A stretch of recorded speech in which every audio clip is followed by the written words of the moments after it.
the Storyteller Showcase. I'm your host, Mark, and with me today is John Petrik. John has only been telling stories for about 6 years, but he has created stories and told stories in several different venues, and he tells several different genres of storytelling. So here he is, John Petrik. Take it away. Thank you, Mark. So this is a true story. I've always been a wanderer. The grass has always been greener somewhere else. And in my 50s, I took up solo bicycle touring, which is a great way to wander. You're out there against the wind, the rain, the heat, the cold, sometimes the snow and the sleet, the mountains, the hills, the trucks, the traffic, the bad maps. But when you get somewhere, you know you've done something. And you see so much. Fully loaded, I'm going 11 miles an hour. Contrast with going by something at 75 miles an hour. Let's say I'm driving from one metro area to another 3 hours apart. I see the freeway, I see the other cars, I see the inside of my car, all in air-conditioned comfort. But when I'm on my bike, that trip will take 3 days. I'm going to be out on some country road. I'm going to experience and feel everything. I'm going to feel every gust of wind. I'm going to feel every climb and every descent of every hill. I'm going to see, I'm going to smell the fresh air, the fauna, the trees, the flowers, the crops.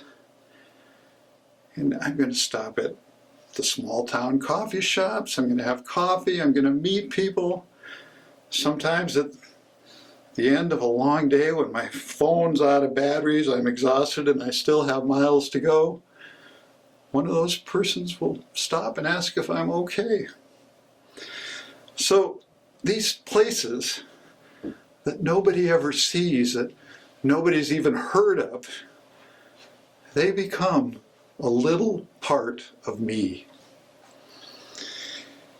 Well, I'm going to tell you a story about when I was crossing northern Iowa in 2015. It was a beautiful June day. It was warm out, the sun was shining. The prior days of that trip had been very stormy. I'd gotten soaked a dozen times. So I was just really enjoying this first perfect day. And with all the rain, everything was lush. The soybeans were popping. You could almost see the corn growing in front of your eyes. I go by this high oat field, green. It's more than waist high. And I see something out of the corner of my eye. And I go back to look to see what it is. And it's a monument in this oats field. A monument to the town of Ware, Iowa, W-A-R-E. And it says that Ware was once the biggest town in the county, but it no longer exists. And I think of all the hundreds, maybe thousands of people who once lived there, worked there, built their dreams, had their plans for the future, and nothing's left. And so I walk around this little area. It's a rectangle cut out of this oats field. It's probably 15 yards by 20 yards. And there's a cornerstone from the schoolhouse. There's a cornerstone from a church. There's a couple picnic tables. There's a well-mowed lawn with some flower beds. And there's this monument. Well, I don't know if any of you have ever lived in a very small town, but the stereotype is true.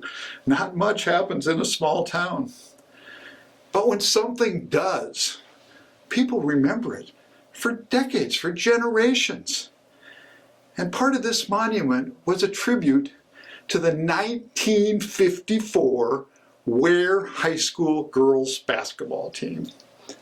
And they had gone to the big city of Des Moines and they had beaten Des Moines Liberty in the state finals. And Alice Leaf had scored 44 points, and she was named Des Moines Register All-State. What a perfect small town story. And then things started turning a little bit, and I thought, Alice might still be alive. She'd be about 78. I wonder if she still lives around here.